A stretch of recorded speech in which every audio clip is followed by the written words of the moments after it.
فکري بیداري او پښتانه. لیکوال ملي شهید ارمان لوڼی.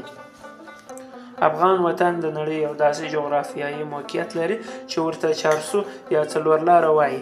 هغه ځکه چې اول خو جنوبي اسیا او مرکزي اسیا سره نښلوي، دویم د نورې نړۍ او د نیمې وچې برصغیر ترمنځ د لارې دروازه ده. له دې جوړه دا سیمه ډیره د اهمیت وړ ده. هغه ځکه چې هر وخت په نړۍ کې چې چا د پهلوانۍ خوب لیدلی دی او د تودو اوبو یا د سرو زرو د مرغۍ د نیولو یا خپلولو هڅه کړې ده، نو هغه به پر دې چوک یا افغان سیمه یا دروازه خامخا تېرېدل. نو چې کله به دلته تېرېدل د پښتون افغان ولس سره لاس او ګریوان و. دا عمل که موږ له سکندر اعظم یوناني څخه راواخلو بیا تر انګریزه او بیا تر ننه پورې، نو دا داسې پړاوونه دي چې زموږ وطن اکثره بلکې ټول مرکزونه په وار وار نړولي دي. معنا یې زورور چې به د وطن مرکزونه بلډوزر کړل، په هغه کې به ستا تهذیب، کلتور، ادب او لوستي خلک، ادیبان دا ټوله ورېبل سول. خو دې خاورې به بیا داسې زلمي پیدا کړل چې بیرته به یې دغه مرکزونه جوړ کړل. بیا به بل پهلوان راغی، هغه به دا چم ورسره کړ، بیا به بل. په دې غوبل کې زموږ د کام اجتماعي حافظه ختمه سوه. هغه دا رنګه چې کوم کام چې ژبه مړه سي، نو د هغه کام اجتماعي حافظه مړه سي.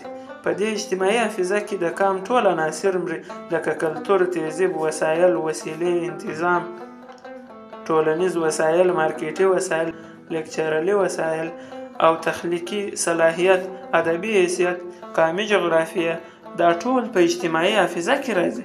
دا اجتماعي حافظه بیا د هر کام د ژبې په لړمانه کې پرته وي.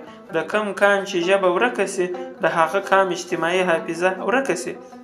بیا نو د هغه کام پر دې سر نه خلاصېږي چې موږ څه کوو، ولې کوو او څنګه یې کوو، ګټه لري که تاوان. د دې توپیر نشي کولی. نو په داسې حالاتو کې کام خپل شناخت له لاسه ورکړي. چې شناخت ختم سي، نو د کام او د خاورې په هکله چې یو وګړی کوم احساسات، جذبات، مینه او فطري تړاو وي، یو خو دا ختم سي، او بل چې څوک دا تبلیغ ورته کوي چې ستا کام غرق سو، وطن دې دی، ژبه دې ده، کلتور، تهذیب دې دی، نو و هغه ته د شک په نظر ګوري او په دا خپل کلتور، ژبه، عنعناتو شرمېږي، ځکه چې د ده اجتماعي حافظه له منځه تللې ده. په دې هکله خادم حسین په خپله یوه څېړنه بنیادګري او ترهګري کې داسې وایي: دا معلومه خبره ده چې لکه څنګه فطري تنوع د کائناتو لپاره لازمي شرط حیثیت لري، دغسې کلتوري تنوع، لساني تنوع، سیاسي تنوع او سماجي تنوع سره انساني تهذیبي ارتقا دومره پرمختګ کړی دی چې خپل شناخت پیژني، او دا هم پیژني چې د یو انسان بېلابېل شناختونه د دغه انسان فکري، عقلي، جذباتي او حیاتیاتي صحت او لوړوالي دپاره ضروري دي. که د بېلابېلو شناختونو وجود مري، نو د انسان تخلیقي فکر مري، او دغه مرګ په یو نفسیاتي او ذاتي جنگ کښې اخته کېږي. د ذات جنگ د سما جنگ کښې او د سما جنگ سیاسي جنگ کښې بدل سي، چې نړۍ د یو عذاب سره مخ کې. له کمې ورځې چې زموږ ژبه ووهل سوه، معنا زموږ د ژبې چې کوم رسم الخط و، په هغه خروشتي، په هغه کې زموږ چې کوم ادب و، طب و، ساینس و، هر څه چې و، هغه له منځه ولاړل. دا زموږ ژبه د ولس په سینو کې پاته سوه. بیا چې کله عرب راغو، تازه یا عربي ژبه او رسم الخط راغلو، نو د علم ژبه تازه وه. پښتنو لوستو کسانو دغه په سینو کې پاته پښتو ژبه د عربۍ په الف و با لیکل پیل کړل، لکه اوس چې د انګریزي په الفابet لیکو. وروسته فارسي راغله، یو څه یې کار اسانه کړ. بیا اردو راغله، نور یې کار اسانه کړ. خو هم زموږ غږونه په کښې نه پوره کېدل. هغه و چې پیر روښان دا څلور حرفه سیم، ځې، ژې، شین په کښې زیات چې تر اوسه موږ په دې پردي رسم الخط کې د لیکلو مشکل لرو. نو پښتو تر داسې پړاوونو راتېره سوې ده چې تر اوسه په خپلو بقا اخته ده. نو په دا کې به تخلیق، آرټ، کلتور، تهذیب او اجتماعي حافظه څنګه خوندي پاته سي؟ له بلې خوا که موږ دا راواخلو چې زموږ اجتماعي حافظه څنګه تر دوړو لاندې شوه. له یو کام چې 3 شیان وتروړې هغه کام مړ سي، بیا چې تا څه ورباندې کول دی به لکه بیزو ستا پر ډول ستا په اشاره اتڼ کوي، او دغه 3 شیان چې کوم کام ته ور په برخه سي هغه کام به پر مخ ولاړ سي، او دا کام به ذهني طور ودې ته تیار وي چې د یو آزاد وطن لپاره به جدوجهد وکړي. او که د قربانۍ ځای راغلو نو له قربانۍ به سرغړونه نه کوي. هغه 3 عناصر دا دي: خودمختاري، اختیار، دوهم یووالی اتحاد، او دریم شناخت. اول خودمختاري یا اختیار یو داسې وسیله ده چې په فطري او مادي وسیلو قدرت او له نورو کامونو سره د اړیکو ساتلو په نوعیت د خپلو فیصلو کولو اختیار یوه کامي اجتماع تشکیلوي. کله چې له یوه کام سیاسي اختیار واخیستل سي نو یو خو هغه کام اقتصادي طور او بیا جغرافیایي طور، ادبي طور، کلتوري طور ګونګ او پاشلی سره پاتې سي، نو دلته بیا دشمن په دې کامیابه سي چې د دغه کام قدرت او اختیار د هغه د وسیلو اختیار په خپل لاس کې واخلي او هغه کام وږی کړي. د دې عمل د ترسره کولو لپاره 2 چمه له دې پاشلی کام او ولس سره ډیر په اسانه کولی سي. اول دا پاشلی کام له اجتماعي حافظې محرومه کړي، دویم د هغه کام معتبرې علمي او سماجي ډلې په اعتماد کې واخلي. دغه ډلې بیا د کامي اجتماعیت پر ځای د استبداد، د زور او طاقت ملګرتیا کوي. په دې اړه ډاکټر خادم حسین په یوه مقاله د کامي خپلواکي د مبارزې فکري اړخونه کې داسې وایي چې کامي او اجتماعي احساس وروسته شي نو کام ته په مجموعي توګه محکومیت ور په برخه شي. دغه محکومیت د ځان سره مرګڼي افلاس، بېوسي، تنګدستي او پژنونکی غربت راوړي، ان تر دې چې د کام عام وګړي په انساني توګه د ژوند کولو جوګه پاتې نسي. دا د یو کام د اجتماعي ژوند هغه پړاو وي کوم چې څه ژوندي روحونه د خپل ژورې مشاهدې د انساني شرف او جدوجهد ساینسي سوچ په بنیاد د کام ریښې وجود راغونډول پیل کړي. دوهم یووالی یا اتحاد، چې کله د یو کام اجتماعي حافظه وتړلی سي نو هغه کام په تهذیبي، کلتوري، ادبي، کامي، اقتصادي حواله سره ورک سي، بیا هر یو وګړی د ژوند د بقا په رنځ اخته سي، ځکه چې د هغه کام د وګړو چې اجتماعي حافظه یې تړل سوې وي د هغو څخه د هغه د یووالي عنصرونه نه وي ورپاته. په کوم عناصرو چې قامونه یو ځای کېږي. په دې اړه ډاکټر مبارک علي په خپل کتاب نېشنلزم کیا ہے کې لیکلي د کام بنیاد د عقل پر ځای په جذباتو ولاړ وي. د دې جذباتو د راپارولو لپاره ذهنونه د کامي تفکر، فخر او عظمت د احساسولو لپاره د رسم و رواج او ثقافتي ورځو جوړولو ته اهمیت ورکول کېږي. په دې کې کامي ورځې په ډېره جذبه سره لمانځل کېږي، بیرغونه رپول کېږي، ترانې ویل کېږي، پټاخۍ الوزول کېږي او اتلانو ته د عقیدت سره ګلونه وړاندې کېږي، او په تقریرونو کې د اتلانو قربانۍ بیانېږي او د راروان وخت تګلاره منصوبه بندۍ ټاکل کېږي. و کامي څلو یادګارونو ته حاضري ورکول کېږي. په دې ذریعه د ټول کام د یووالي او د راسي درسي د ناستې ولاړې د نزدېکت احساس ور پیدا کول کېږي. که موږ دا لوړ ذکر شوو عناصرو ته وګورو نو زموږ کام ته دا یو عنصر هم نه دی ور په برخه سوی. دا ولې؟ د دې ځواب باید ولټول سي. زما په اند د دې د حل واحده لار سیاست دی. دریم شناخت. کله چې د یو کام و شناخت ته موږ فکر کوو نو دلته به خامخا سړی د کام د جغرافیې، ژبې، کلتور، ادب، تهذیب ته ګوري چې په دې ټولو کې د یوه کام څرک لیدل کېدی سي. که دا فارموله موږ پر پښتون افغان پلي کړو نو پښتون افغان دا ټول شیان له لاسه ورکړي دي. معنا که ستا مادي کلتور دی که معنوي کلتور دی ټول بدل سوي نه بلکې اوښتي دي. دا هم د ذکر سوي اجتماعي حافظې حصه او لامل دی. شناخت که موږ په 4 برخو کې وویشو هغه به داسې وي: ملي شناخت، کلتوري شناخت، جغرافیایي شناخت، اقتصادي شناخت. ملي شناخت اول خو چې کوم کام شناخت نه لري هغه قام تر ټولو شکمن قام پاتې سي. موږ چې کله خپل تهذیب، ژبه، کلتور له لاسه په چنګوکونو کې ورکړ، نو خپل تاریخ چې د چا ورک سي، نو بیا به لکه موږ څوک بني اسرائیل راته وایي، څوک به مو په قیس عبدالرشید پورې تړي، څوک پټان راته وایي، څوک درانی، څوک غلجی، څوک بارکزی، څوک کاکړ، څوک څه او څوک څه راته وایي. خو موږ تر اوسه پورې نه آریان سو او نه افغانان سو. کلتوري شناخت په دې هکله خو بیخي ډیر پاتې یو. معنا له ګنداره تهذیب وروسته موږ خپل کلتوري شناخت نه لرو. نه تعلیمي سیستم، نه اقتصادي، نه عدالتي، نه تهذیبي، نه ثقافتي، هر څه راڅخه تروړل سوي دي.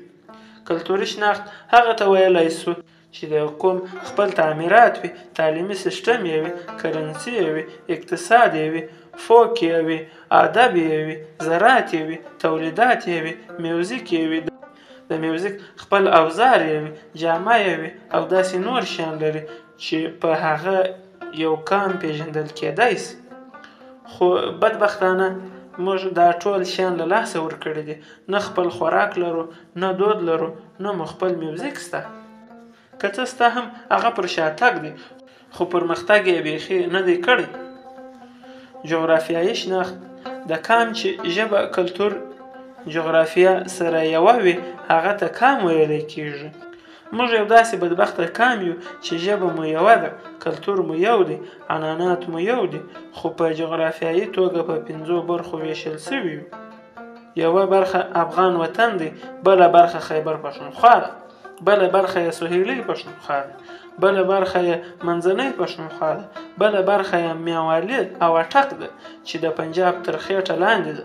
دا ټولې ټوټې د استعمار په لمسون په ډېره هوښیارۍ سره تقسیم یې کړه او باچهي یې ورباندې وکړه.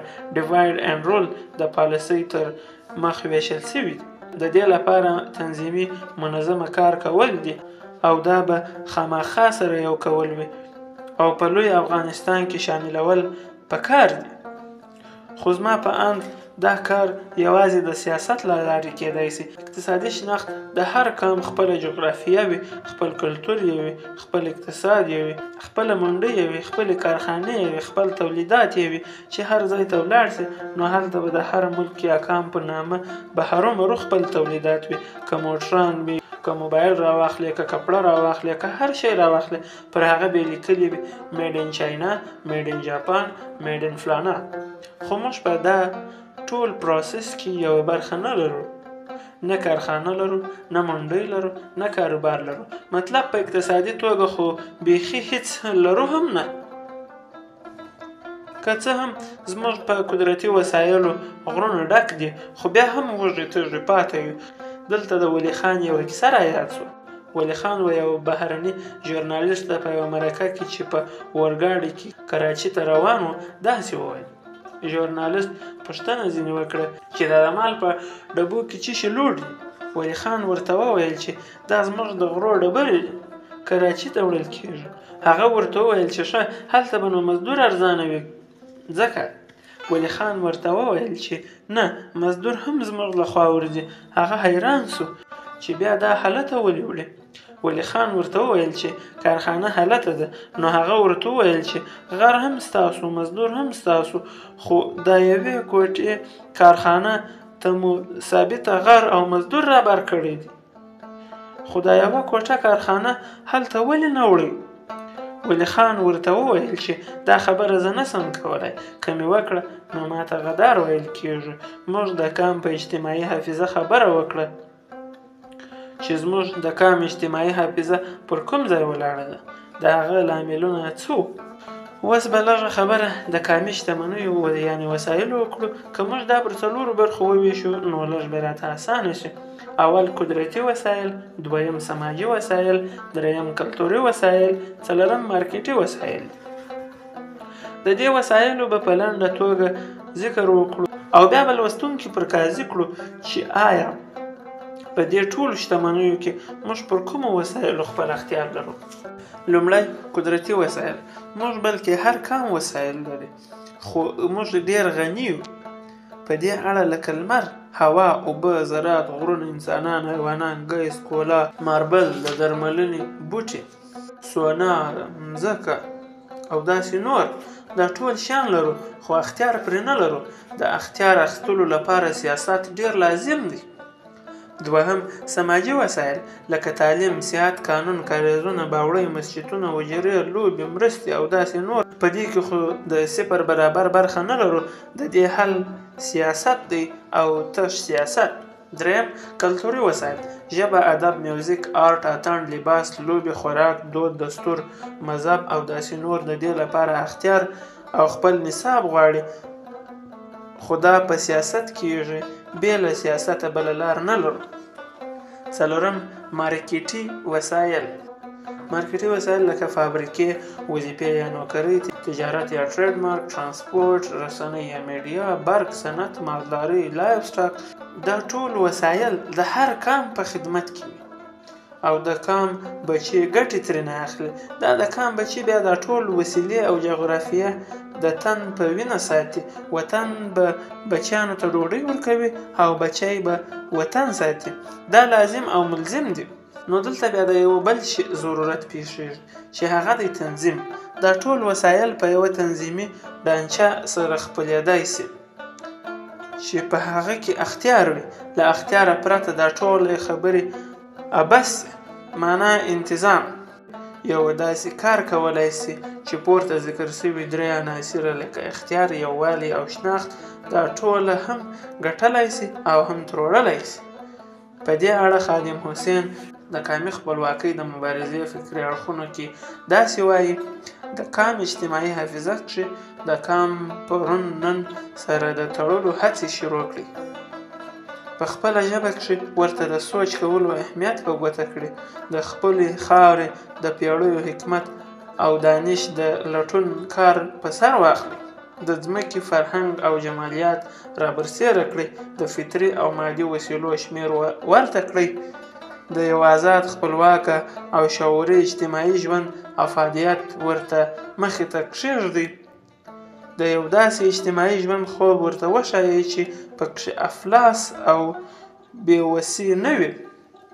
دا حقیقت ورته څرګند کړئ چې یو بل قسمه ژوند ممکن دی. دا حقیقت ورته وښایئ چې یو سوکاله او باعزته ژوند ممکن دی. یو داسې ژوند ممکن دی چې هغې کښې انسانان د زړه د اخلاصه له یو بل سره مینه کولی شي. یو داسې ژوند ممکن دی چې د جنس، طبقې، پیښې، ذات، عقیده، ژبې او رنګ په بنیاد امتیاز نه وي. تنظیم یوه داسې ذریعه ده چې ورک او تیت و پرک پېژل شوي ولس پر یو ځای کولی شي او اجتماعي حافظه ورژوندۍ کولی شي، را پر یو ځای کولی شي. خو د تنظیم لپاره یوه خبره ډېره اړینه ده. هغه د تنظیم ملګري یوار چڼل، بیا باور پرې کول او بیرته ور پوښتنې ته جوابدې کول. که موږ د وطن دا ټولې وسیلو ته نظر واچوو نو بیرته هغه د لیاقت طالبان صاحب خبره را په یاد شي. طالبان صاحب ویل که چیرې موږ جهان استعمارګرو سره ویشلی نه وای او په امن کې پاتې شوي وای نو د نړۍ تر ټولو ګرانه ویزه به زموږ د ملک وای. د داسې ځوانانو په هیله چې وقامي سیاست ته ملا وتړي او مخه یې احمدشاهي جغرافیه وي. ملي شهید پروفیسر ارمان لوڼی.